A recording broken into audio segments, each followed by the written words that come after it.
Olá, meu nome é Matheus Maia e esse é o seu canal Liderança Relacional. Vídeos para abençoar o seu trabalho como discipulador, líder de pequenos grupos, líder ministerial ou líder pastoral. Vem comigo, pois hoje nós vamos falar de um tema muito polêmico, o coaching.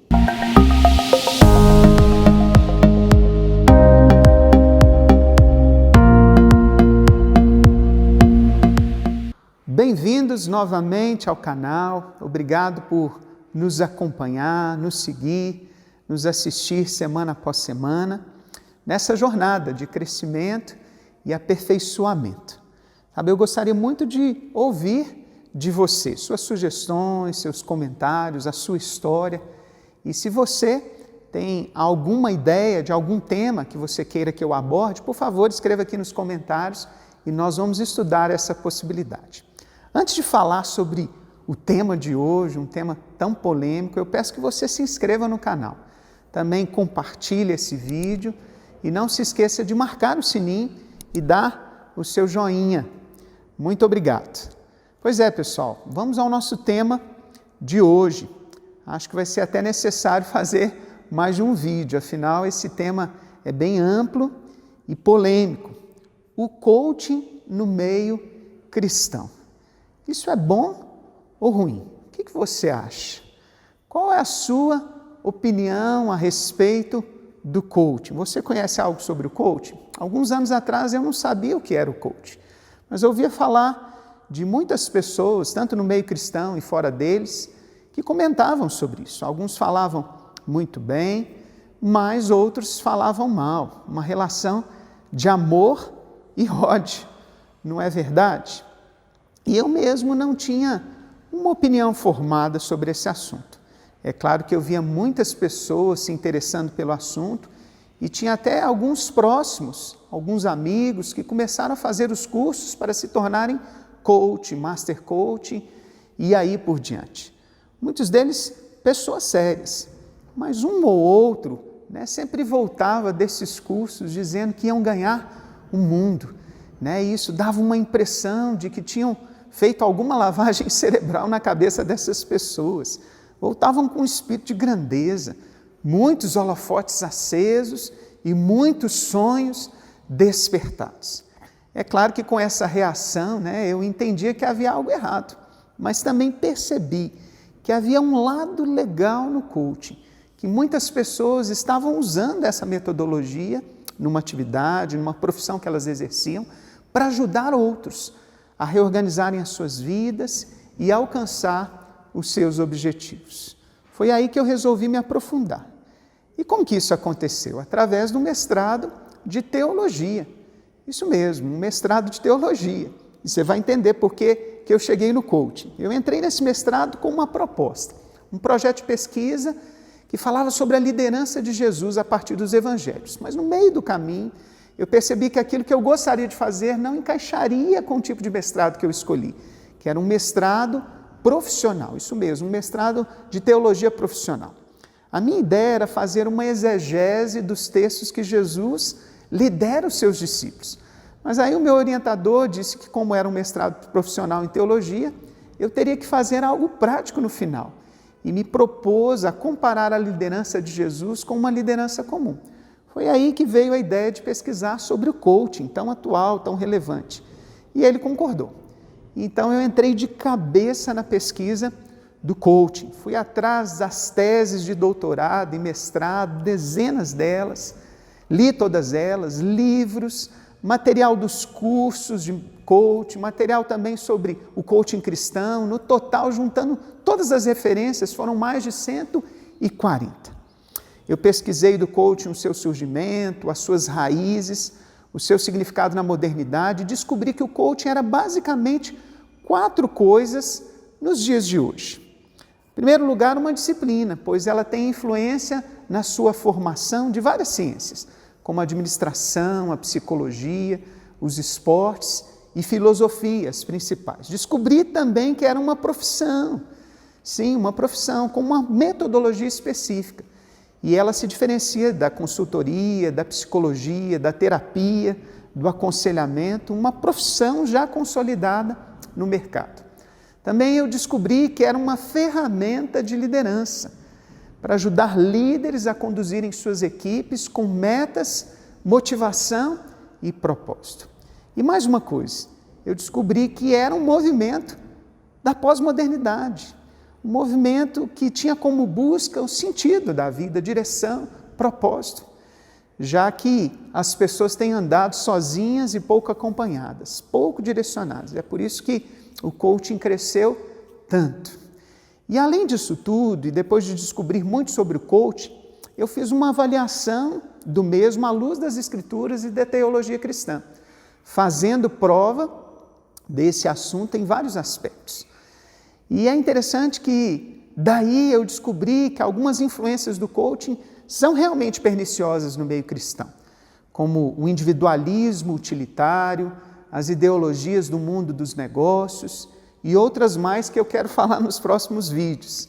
Mas também eu descobri que a metodologia e a sua contribuição para ajudar pessoas a voltarem à rota certa, a partir de uma reflexão pessoal, por meio de testes e perguntas assertivas, são bíblicas e podem ser úteis como instrumentos da liderança cristã.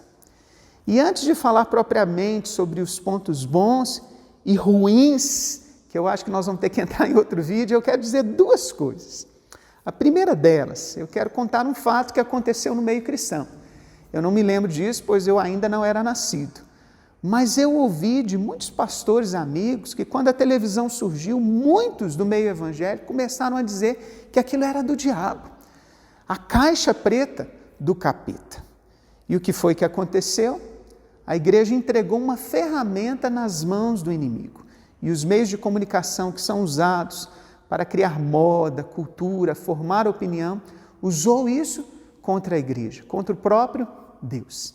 A igreja entregou nas mãos do diabo uma ferramenta poderosíssima. E hoje, depois de entender que é apenas uma ferramenta, e uma ferramenta, ela pode ser bem usada ou mal usada, depende de quem usa, depende da intenção. Ninguém discorda de que a televisão, os meios de comunicação, podem ser usados para propagar o Evangelho. Outro exemplo é o da reação de um dos representantes da igreja cristã, chamado Samuel Wilberforce, um advogado muito respeitado e influente na Inglaterra. E foi quando ele se dirigiu à comunidade científica, quando Darwin foi apresentar a tese da origem das espécies pela seleção natural. E o próprio Darwin disse que seria possível haver uma ligação entre o macaco e o homem. O fato é que esse Samuel chegou ali despreparado para aquele encontro.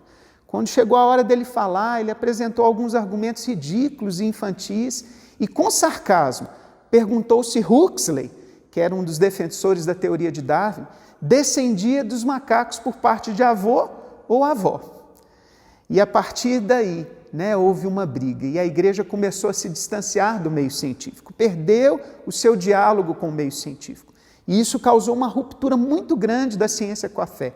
E as consequências estão aí. Nós podemos ver os nossos filhos sendo doutrinados nas universidades por pessoas que às vezes enojam da nossa fé e não abrem espaço para nenhuma discussão. Muitas vezes o espaço não é dado pelo simples fato de alguém ser cristão, como se isso já evidenciasse a falta de qualquer preparo, o que não é verdade. Por isso, queridos, eu vejo que há uma necessidade de tomarmos cuidado com o julgamento antes do estudo e conhecimento devido dos assuntos tratados. Não é porque 2 ou 3 aproveitadores que usam coaching para ganhar dinheiro no meio cristão que vamos desprezar essa ferramenta. Se fosse assim, nem eu nem você iríamos no médico, pois tem médico que é pedófilo. Se fosse assim, nós não iríamos procurar o advogado, pois tem alguns que são advogados do diabo. Se fosse assim, nós não poderíamos ter hospitais cristãos, casas de recuperação cristãs, nada disso. E foi esse o cuidado que eu tomei nesse estudo. E por que disso? Por que desse cuidado? Porque a própria história demonstrou o preconceito de uma igreja que se desviou do amor ao próximo e que levou a uma ruptura das relações.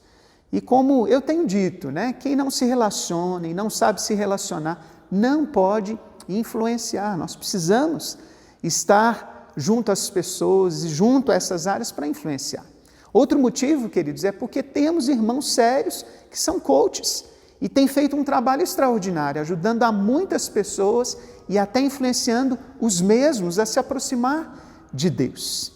Eu tenho uma amiga cristã, advogada, bilíngue, muito inteligente, que faz um trabalho de coaching sensacional. E uma das suas coaches, que são aquelas pessoas acompanhadas, estava afastada de Deus. E o coaching foi uma porta para ela alcançar o seu coração. Ela se prontificou a discipular essa cliente fora das sessões de coaching. Eu acho que quanto mais crentes maduros estiverem no meio do coaching, melhor será para ajudar os coaches, essas pessoas acompanhadas, assim como em todas as áreas. E para que esse vídeo não fique muito grande, eu vou começar a falar nos próximos do que concluí nesses 3 anos de pesquisa sobre o tema coaching, cercado, é claro, nessa análise do cuidado devido de ter a palavra de Deus como centralidade. O que é bom? O que é ruim? Quero tratar sobre isso nos próximos vídeos. Mas antes de finalizar, eu quero te convidar a conhecer mais desse tema e entender o que é. Qual é a sua aplicação através do livro que eu lancei. Está aqui, ó. O coaching como ferramenta da liderança relacional. Que bênção, que alegria poder ter escrito esse livro. Esse livro fala tanto, sobre o resgate de uma liderança relacional baseada em Jesus, fala sobre o caráter do líder, a saúde emocional, a liderança relacional de Jesus e o seu método de formação, que foi o discipulado relacional, mas também traz um estudo profundo sobre o tema coaching, desde as suas raízes até a sua influência no meio cristão. 212 páginas de um estudo sério, um livro com 2 temas que se encontram e se dialogam. 2 livros em um.